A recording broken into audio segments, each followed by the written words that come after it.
The journey is conversations with ordinary people about stories of transformation and how we may have had setbacks in our life and how we persevered through those, how we've learned from those obstacles, and how they've maybe helped us on our path today.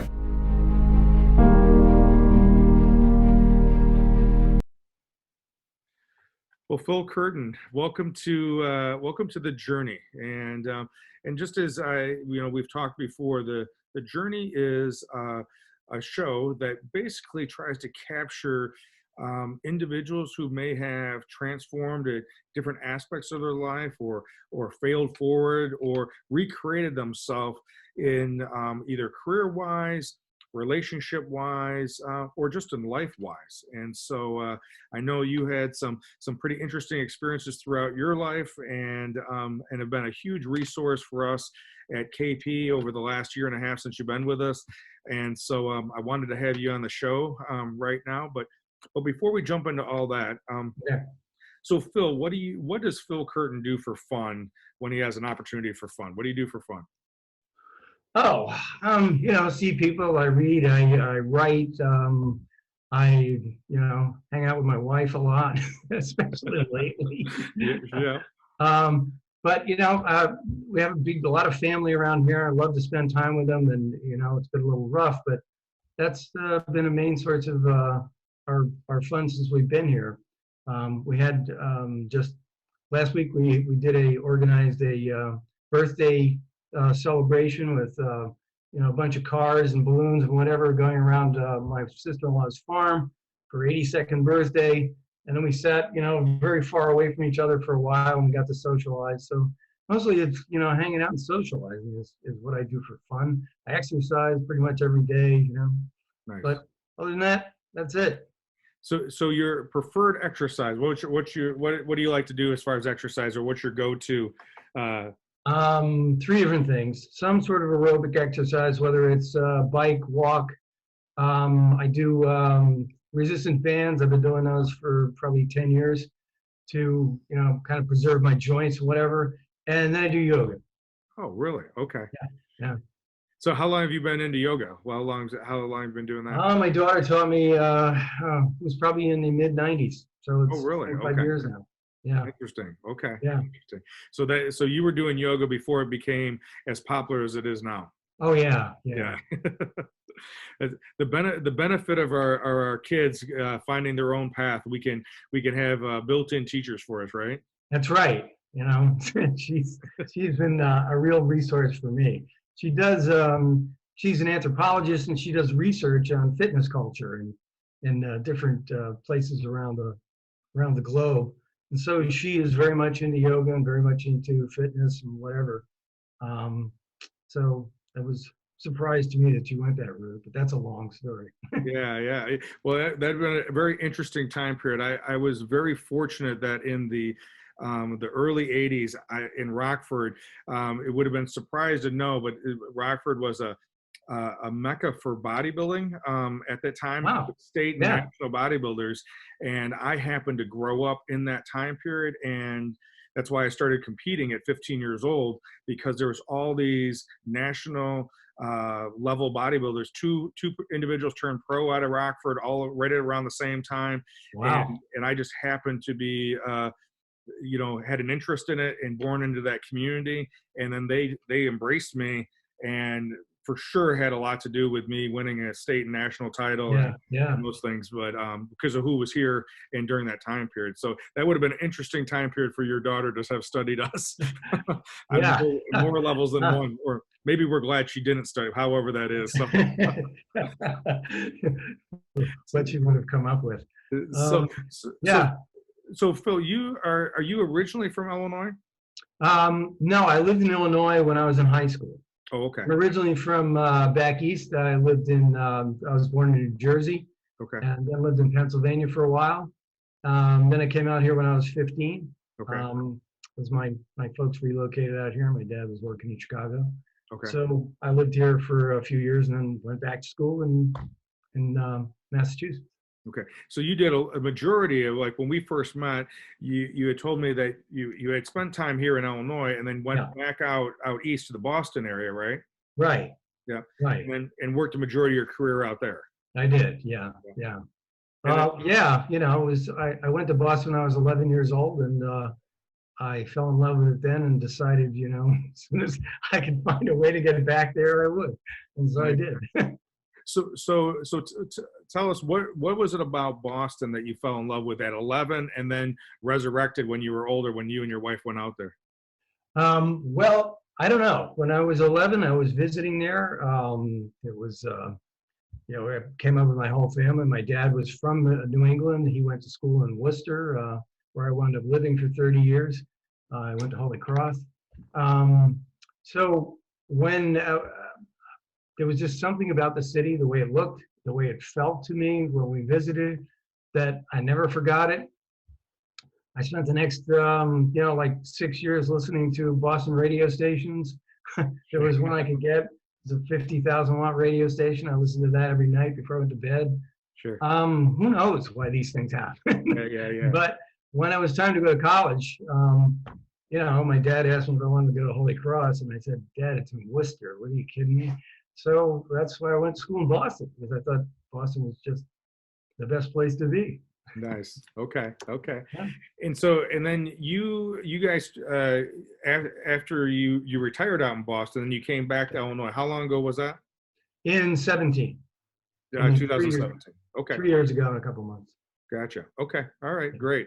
And then you've been with us now at KP since the beginning of 2019. Is that right? Right.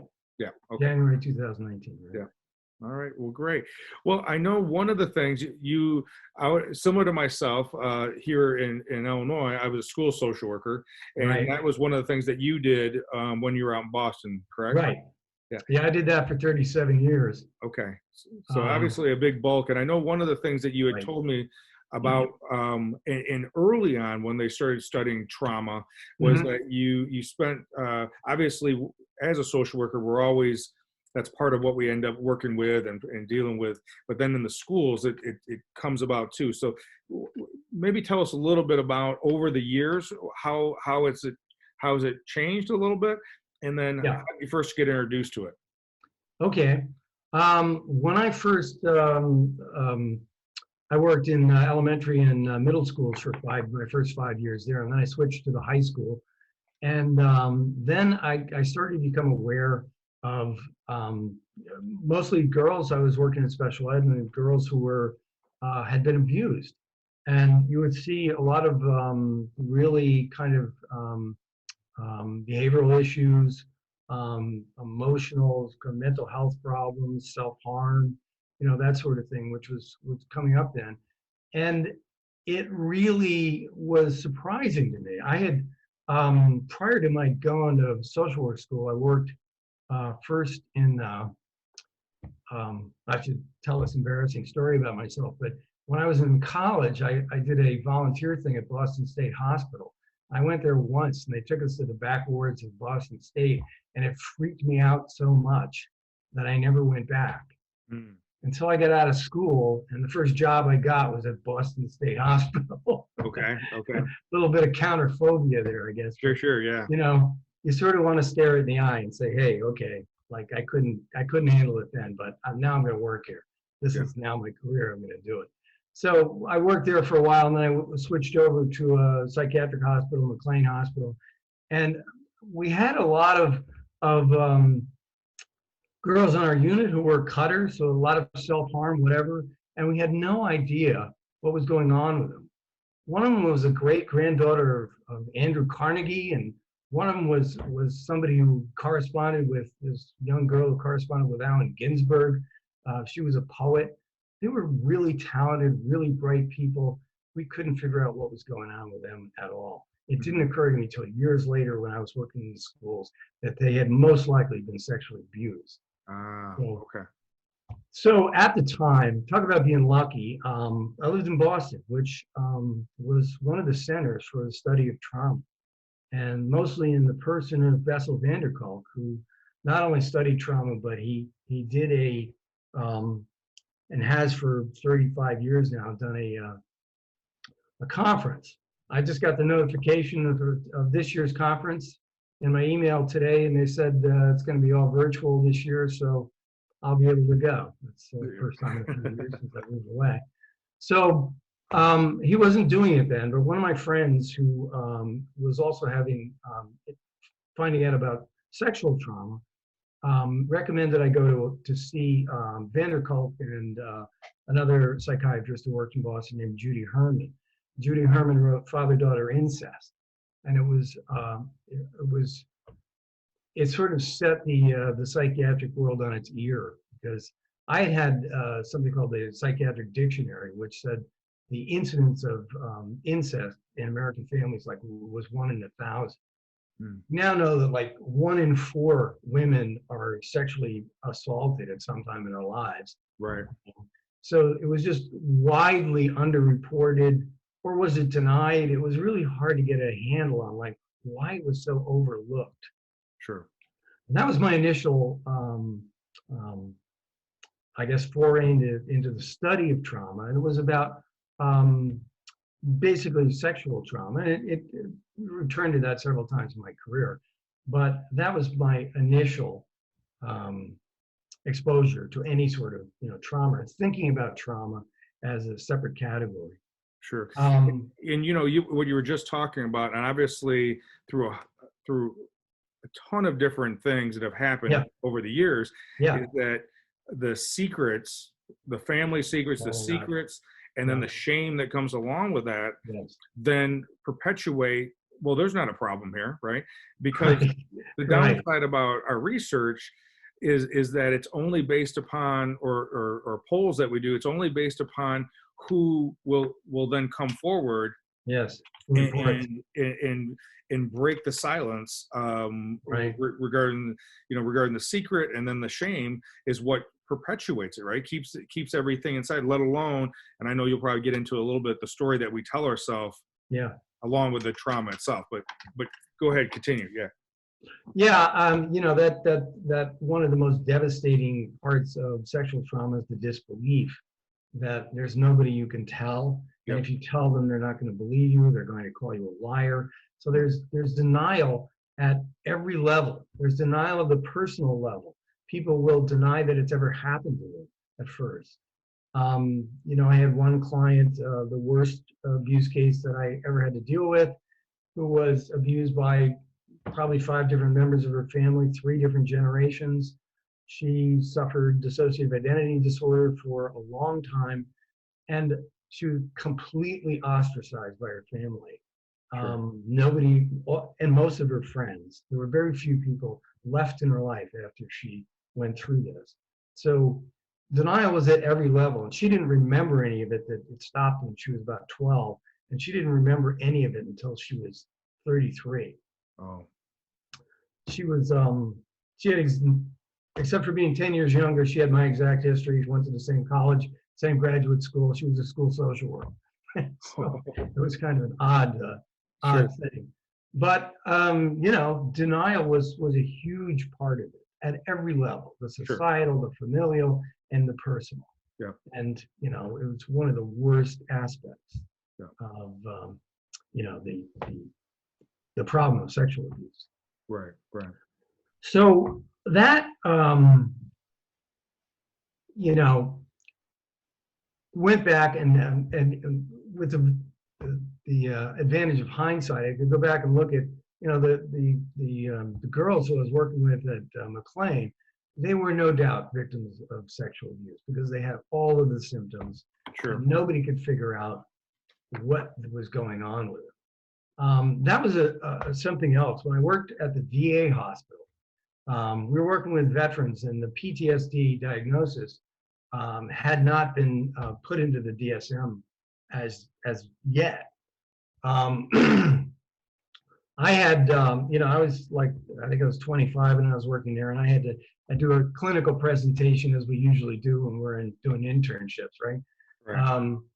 And I had to present, since I was at a VA hospital, I had to present to about 8 medical students, about 7 psychiatrists,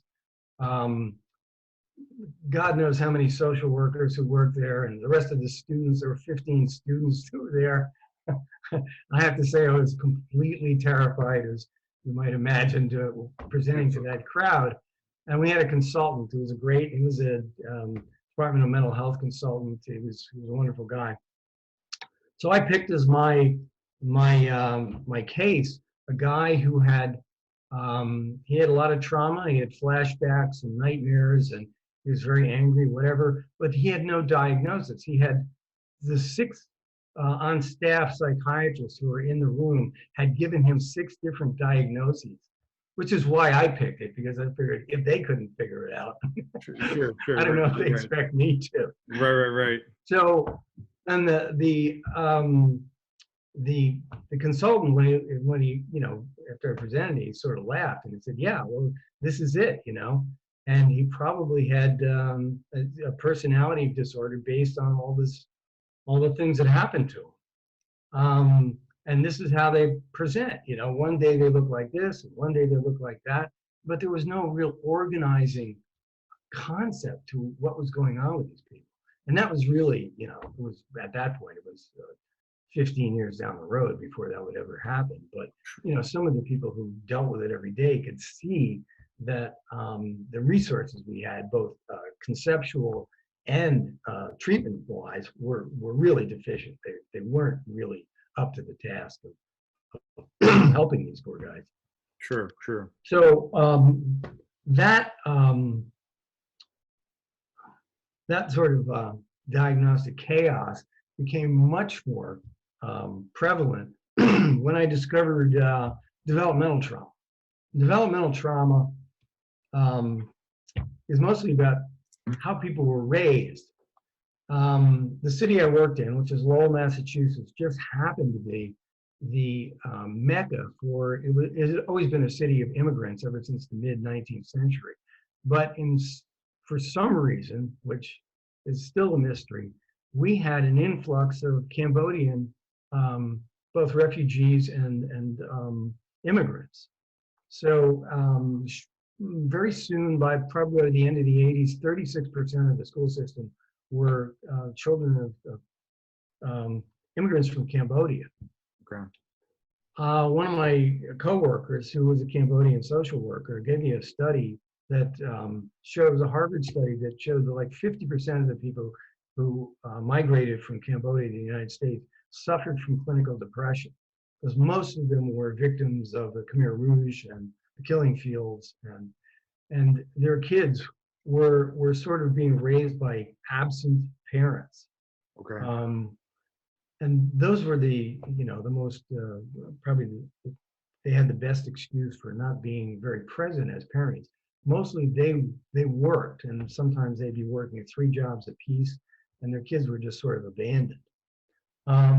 And people had no idea what was going on with them either. What was wrong? It was just a real conceptual lack of coherence in terms of figuring out like what's going on with these people. What should we be doing? Right. And that really persisted until the mid-90s. And believe it or not, what happened, and it was a real kind of a light went on, was the advent of neuroimaging. So with neuroimaging, people could get a real look at what was going on in the brains of people who had been traumatized. Okay. That was huge. The things that I most appreciated were studying the development of attachment. Alan Shore is the sort of the leading light of the neurology or the neurobiology of attachment in infants. And he, I went to see him and spent 2 days, and kind of my head exploded from all the stuff he was talking about for 2 days. Sure. But he talked about attachment as being this phenomena that happens when it is turned on or activated by proper care. It's like, oh, okay. So I 2 days, the day after I saw him, I sent him an email, and he's back in LA, I guess. And I said, would it be true to say, it would seem to me that what happens if those attachment behaviors are not there, if you're not exposed to people who are caring and devoted in their care to you, would it be true to say that narcissism is the default mode of that? I said, absolutely. That's exactly what happens. Sure. Oh, okay. So you see it. Um, I think it was like 10 years ago at the trauma conference, Evander Kolk said, if I had this to do over, I wouldn't name it psychological trauma. I would name it attachment because that's what trauma does. It interrupts, disrupts attachments. So, yeah, just, go ahead. Just go. So, like, when you just for some of our listeners, like when we talk about, so when you're talking about attachment, right? Yeah. That connection or that bond, Connection. or that sacred space that happens between the caregiver and, in this case, the child, right? Yes. That they can measure what happens in the infant's brain or the toddler's brain when that attachment has already occurred. Yeah, you can see what's happening in people's brain. It's what gets activated in the face of experience. That's basically what gets turned on in your brain when you're presented with certain experience. I mean, I don't know if you've ever seen Ed Tronick's still face experiment. No. Okay. It's I saw it once on Law and Order. They did it. It's part of a dramatic thing on Law and Order victims, special victims. But you see a child, like a 14, 15-month-old child, they're sitting in a chair and they're interacting with the mom, and you see this, the bright kid, and the mom is responding, whatever. All you have to do is have the mother suddenly have a blank face, so she is no longer responsive to the child. And within 30 seconds, the child breaks down in tears. First, tries to get the mother to be responsive, to just see the facial expressions that say connection, that presence, connection, sort of the warm embrace of someone's face, in the absence of that, the child breaks down into, it's heartbreaking to watch. Sure. One time when I was at the trauma conference, Ed Tronick, the guy who invented this 40 years ago now, was sitting a couple of rows in front of me, and we had to do this exercise, and everybody had to do it with a person next to him. And after it was over, Tronick said, I can't even do this. I invented it, but I can't do it. It's terrible. It's a terrible thing to do to anybody. Sure. It's like, well, it's a really poignant lesson. It's like, what does attachment really look like? How easy is it to do damage to people, right, when you don't actively take care of them? And that's what developmental trauma taught, was about for me. Yeah. So going back to what you were talking about with either the refugees, right, or the ones the Cambodian immigrants that came over who had experienced trauma when they were back in Cambodia. Yes. They come to the United States clearly just trying to survive, trying to assimilate and acclimate here.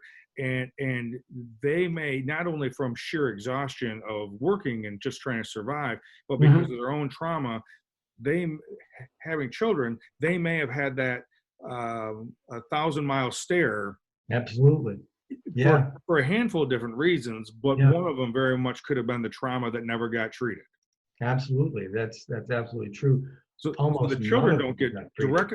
So the children may not have been directly traumatized. Right. But because they weren't able to attach with the parent because the parent wasn't emotionally available. Yes. Then there's we see, the studies have been done that show that of the different kinds of trauma, the ones that are most impactful are, you would think awful sexual trauma, that happens once, it's horrible, but it doesn't have as much impact as physical abuse over a period of time. But they found that the worst, the most impactful trauma of all was neglect. It's just that lack of connection with somebody.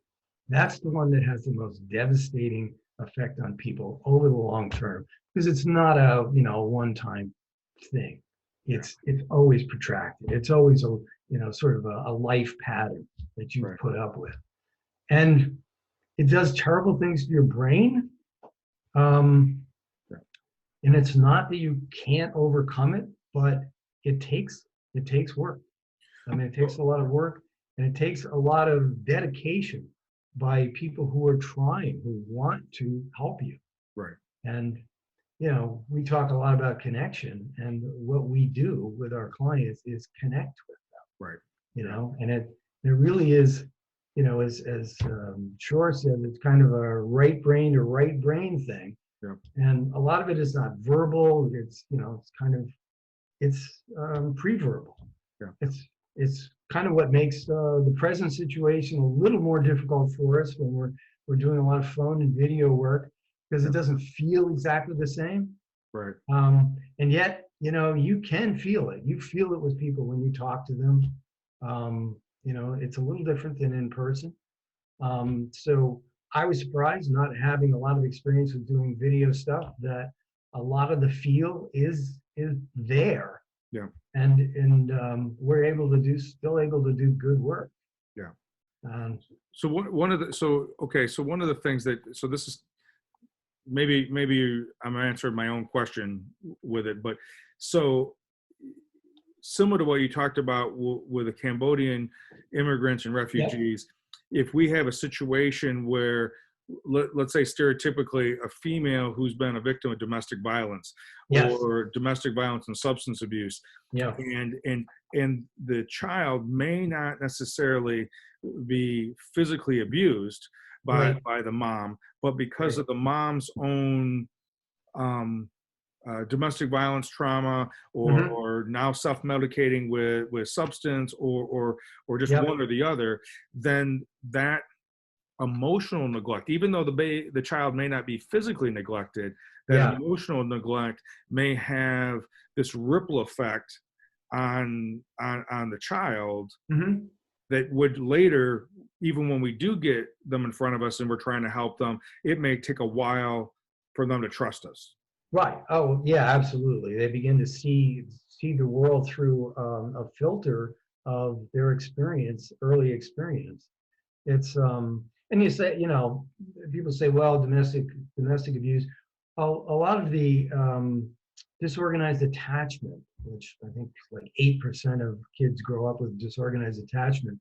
The vast majority. What do you mean by disorganized attachment? Well, there are different types of attachment styles. Secure attachment is one of them. There are like 3 flavors of insecure attachment. One of them is anxious, ambivalent attachment. The other was avoidant attachment. And the last is disorganized. Disorganized is always the product of abuse. But many times, the child themselves are not abused. They're witness to domestic violence. The witnesses to domestic violence can grow up with this disorganized attachment. And it's like, well, who are the people who keep you alive? Who are the people you depend on? They are the people who you're closest to. They're also the scariest people you know. Yeah. Like, oh, so you go back and forth. A lot of the what we consider borderline personality problems are really disorganized attachment. Sure. And they have disorganized arousal in the brains. If you do, neurofeedback with them, that's what you see. They have disorganized arousal. So it's just not consistent. So in kind of different terms, the child, when they're getting those first impressions of safe space and connection, may be getting mixed messages. Oh yeah, they're definitely getting mixed messages. Sometimes you're safe, sometimes you're not, and you don't have any control. Your hand is not on the lever. You don't know why it's happening. Yeah, and may get blamed for certain things that may not have anything to do with you, or whatever. Right. So it's all these mixed incongruent messages, but there's a consistency with the incongruency. Yes. Yeah. It's regular incongruent messages. Yeah, that's a good way to look at it. The intricacies of development, which is something I spent sometime studying too, because it's so fascinating of how we develop. And for the most part, we don't remember it, because most of what happens before the age of 3.5, 4 years old is not in our narrative memory, because we don't have a good narrative memory. So the initial part of our self-narrative is written for us and handed to us by the time we get to be 4 or 5 years old. And that's the filter through which we look at the world initially. Until we change it, that's the way we see the world. So some of the things, it's like, procedural memory is, like riding a bike, it's procedural memory. If you gave me a 2,500 word essay on how you ride a bike, that wouldn't help me to ride a bike at all until I got on it and did it myself. Right. Doesn't mean anything. Right. But we have a lot of procedural memories, and the way we relate to people initially is also procedural. So we don't remember it, but we live it. It's in our bodies. That's where trauma lives. There's a reason why Van der Kolk's book on trauma is called "The Body Keeps the Score." And that was a quote he got from one of his patients. It was a traumatized woman who said, Dr. Van der Kolk, the body keeps the score.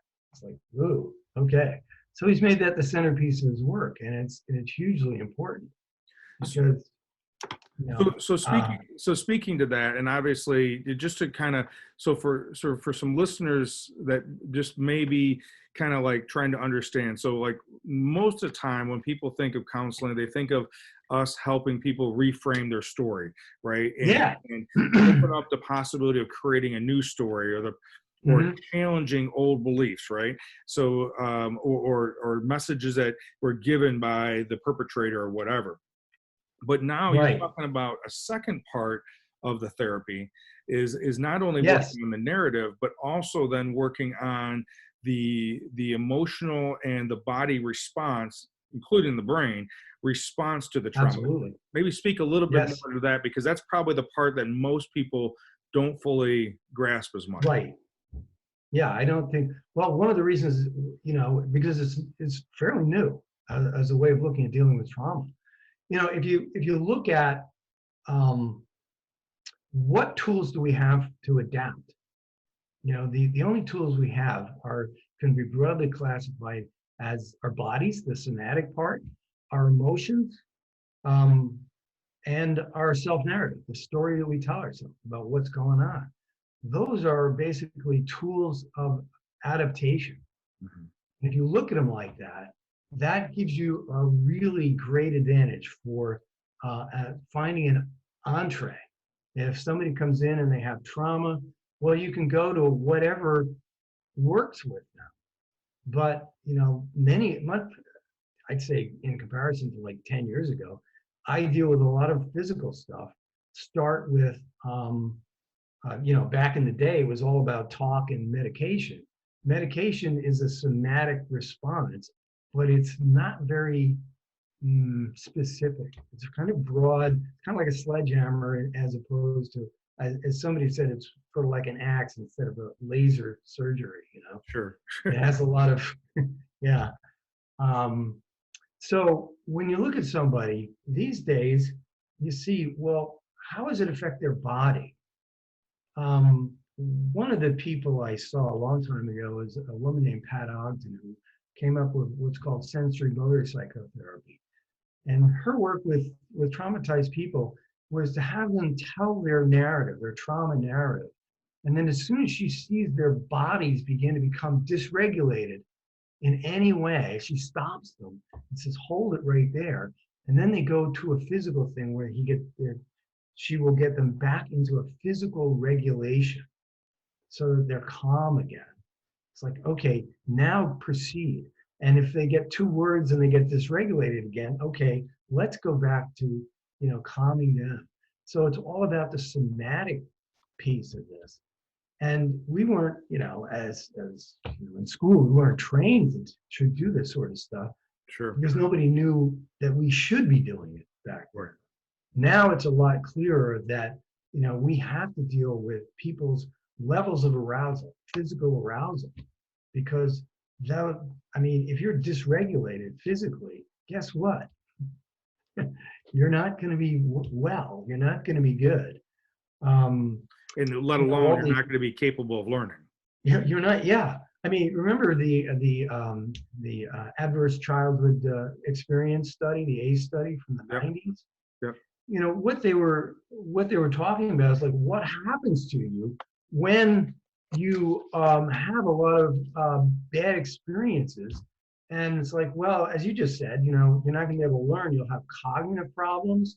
You could have behavioral problems. If you have like, you know, there's a list of like 10 adverse childhood experiences. If you have like 6 or more, you're likely to have one or more or a whole bunch of stacked problems, which could be the cognitive, behavioral problems, health problems. And by that, it includes diabetes, heart disease, chronic lung disorder, cancer, or all of those increased physical problems that can come from, you know, adverse childhood experiences. It's like people don't connect these dots very easily. Mental health issues, anxiety, depression, you know, Well, and I think substance abuse, self-harm, all that stuff. well, one of the things that, and just again for some of those listening, the idea that when we're not able to either be even aware of that our normal is our normal is a dysregulated normal.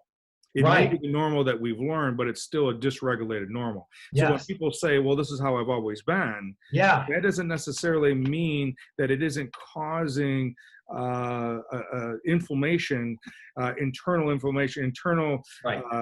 incongruity inside, which Right. comes out, in the immunity system, coming out in diabetes, heart disease, let alone lifestyle choices, right? Yes. So, Yes. so I think there's this compounding effect that happens. If there was just a couple things, right? Now we know typically when they come to us, and people know this typically now because of whatever TV, movies, and counseling isn't Yeah. is more acceptable today than it used to be, right? Right. You know that we're going to help with changing that narrative. What though would you say from your experience, if there was a couple things that we were, if like right now, right, Yeah. in the middle of this pandemic, people are on a different level. Some people differently than others are getting re-traumatized when they watch the news. Yes. When they're Yeah. they're feeling the sense of fight or flight when Mm-hmm. they watch the news, because this unknown, this fear of the unknown virus, this invisible Yeah. enemy, right? And then people talking about all this stuff, and then they watch it and they get super aroused because they're Yeah. in this fight or flight. Right. What would be something that what someone could do besides not turn it on, right? Right. Besides Right. not expose themselves to it continuously through the day. What Yeah. else would you suggest just from the arousal standpoint? Okay. Well, you know, everybody's getting over aroused, and what you were saying before, if you can measure people's stress hormone level, you know, then you know like where they're at. Right. It doesn't matter what they're telling themselves. Oh, I'm okay. But your stress hormones are through the roof.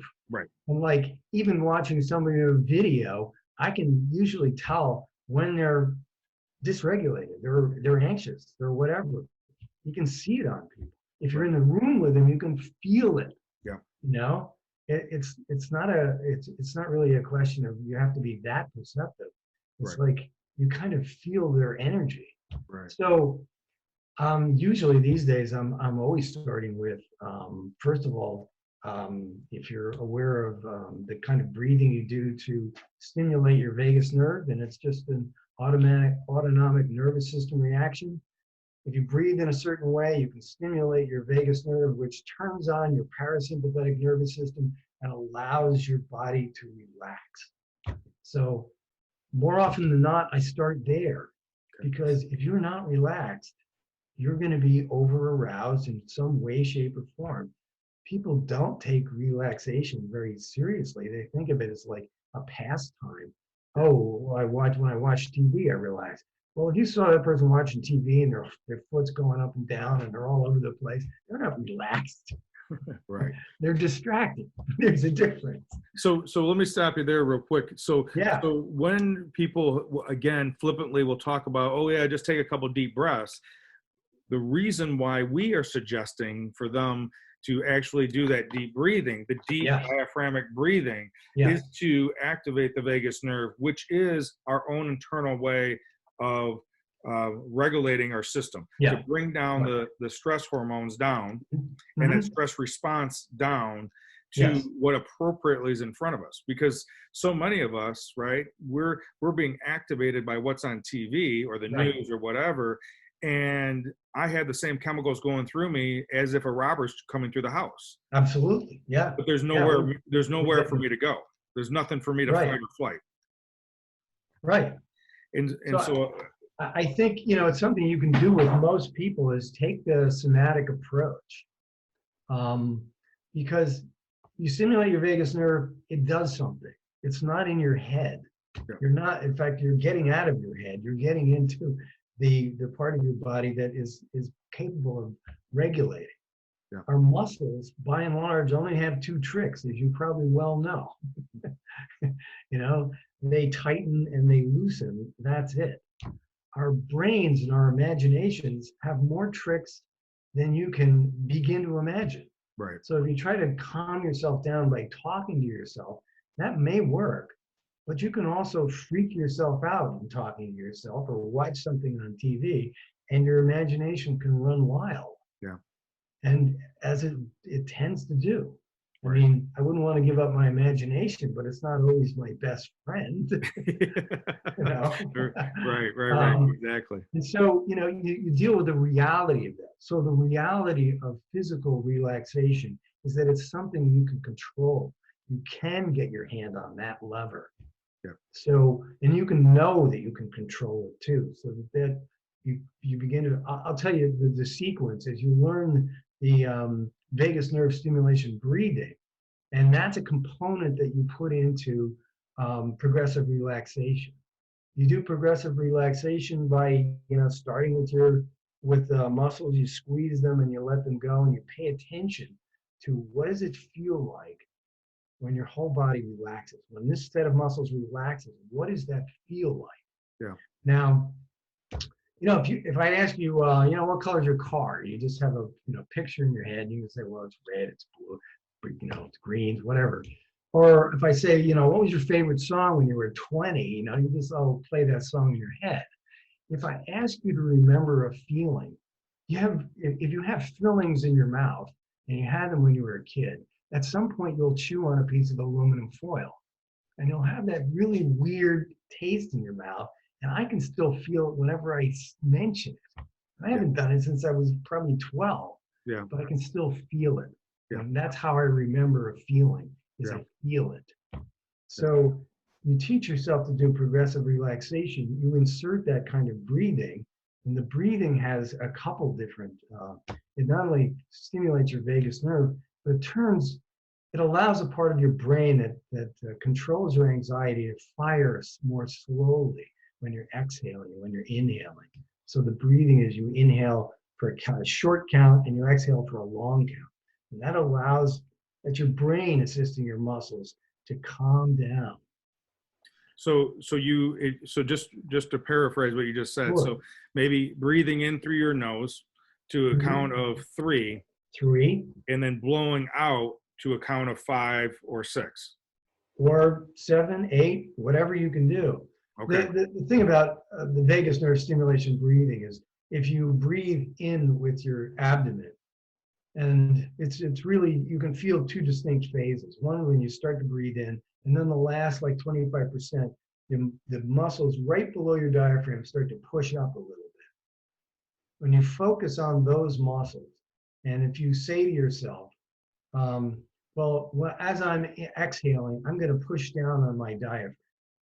Now that you can't really do that, but sometimes when I'm doing progressive relaxation, I'll ask people to wiggle their ears. I go like, can you wiggle your ears? They go, no. Well, why should I? It's like, so you can feel the muscles behind it in the back of your head. Because otherwise, you don't know that there's muscles back there that carry a lot of tension for a lot of people. Right. You try to wiggle your ears, you can feel them all of a sudden. You go, oh, I got muscles back there. Like, yes, you do. And you need to relax those muscles. Sure. So when you tell somebody, look, when you breathe out, push down on your diaphragm. And as soon as you try to do that, what you'll actually do is put a little tension on the muscles in your upper abdomen. That's what stimulates your vagus nerve. That just minimal pressure on those muscles will stimulate your vagus nerve. That's what does it. Totally physical response. Has nothing to do with, hey, this may be a good idea. Anybody who does it has the same response. Sure. You can also stimulate your vagus nerve by splashing freezing cold water in your face. That's not quite as portable as being able to breathe. Right. But I think it's like anything, though, except the splashing the water in your face. You probably don't need to practice that, to get that one right. But right. But I think like you said, that the giving yourself permission to practice it, and then practicing it not just when you're aroused, but practicing it when you're not aroused, so that it'll give you better preparation for when arousal does happen, and give yourself a timeout to practice it when you are aroused. The example I always use, if you're in the 7th game of the World Series, it's not the time to bust out your new pitch. Yeah. No, you start throwing the pitch in November to in your backyard, and then by the time spring training comes, you're kind of there and you try it out, and in practice, exhibition games, whatever. And then maybe 2 years from now, if you're back in the World Series, that's when you throw that pitch. Right. It does take practice. You have to be able to do it without thinking about it. And the more you do it, and especially when you put it in the context, the same breathing, but you do it in the context of progressive relaxation, so that you contract your muscles on the inhale, you relax them on the exhale. You've now put this in another practice. So this becomes automatic because you're thinking about doing your muscles. Once you know how, after you go through all the muscle pairs one by one, you do a whole body one, maybe 3 or 4 times. And so when you do a whole body tense and relax, you can feel every muscle in your body then relax. And then you go, it's like taking a picture then, you take a snapshot. It's like, this is what it's like for me to feel relaxed. Yeah. Oh, some people don't have any idea what it feels like. When you have that idea, you can get back there a lot faster. And if you keep practicing that, if you did it every day for a month and you took 5 minutes, you do it every day for a month, at the end of that month, you can tell yourself to relax by taking that deep breath in that certain way, and it would trigger that relaxation response. And your whole body would then be as relaxed as it's going to get in that situation. You would also know that you just did that. Yeah. So that you have some control over your state of tension. Yeah. Knowing that you have some control over your state of tension is hugely important for feeling in control of yourself. Phil, and I so appreciate you being on, especially at this time right now when everything's going on, because in the midst of people, politicians, situation is making choices for us, and we feel, what do I have control over? Ultimately, we can, and we talked about trauma earlier, and now we're just talking about self, right? Yeah. But in this fight or flight situation, in this threatened situation, I can practice controlling my breathing. Right. And not only will it give me a sense of control, but I know with some of my listeners have heard me talk about this, is that this idea that when I'm in that space, that sacred space that you talked about when attachment happened, that space is, I'm going to then see maybe a third possibility between the black and white thinking when I'm feeling threatened. The excluded middle, yes. Yeah. And so being able then going, okay, where's the opportunity in this chaos versus I just have to fight my way out of this, or I'm going to be consumed by it. No, again, I go back to the sports analogy. What team plays better? The one that's in the playoffs for the first time and they're all tense, or the ones that just let themselves play? They've been here before, they relax, they just respond better. They see opportunities. They don't get in their own way. They're not telling themselves unproductive stories and whatever. So that whole relaxation thing is hugely important. I have to say, all that stuff comes out of trauma studies. you know, why we know this stuff and why we know it works all comes out of trauma studies over the past 20, 25 years. So Sure. that's one of the importance about trauma. It's taught us so much about how to just deal with people. What's the normal? How should we be? All that attachment stuff I was mentioning. That's, you know, that's life at its best. Right. And Well, and you can and I connect. think and I think that's a great example of how in the midst of trying to figure out how to help individuals who've been traumatized, we Yeah. figured out how to utilize these things, just how to live better. And Yes. similar to right now, in the midst of all this stuff that's going on, all this uncertainty and not knowing, there are opportunities for innovation, creativity, doing things different, groundedness. Yes. It doesn't have to be all doom and gloom. No. So, No. so Phil, as we're getting ready to wrap up today, if there was one thing that you would want to leave with the listeners, what would you want to leave with them? I guess it is, you know, what I'm thinking about, because I have to do it too in this atmosphere. I mean, I get, you know, over aroused by all this stuff, just like anybody else. And I know that it works.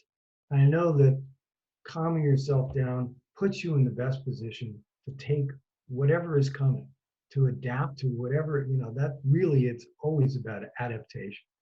So we put ourselves in a good space to adapt to whatever we need to be able to do, regardless of what the challenges are.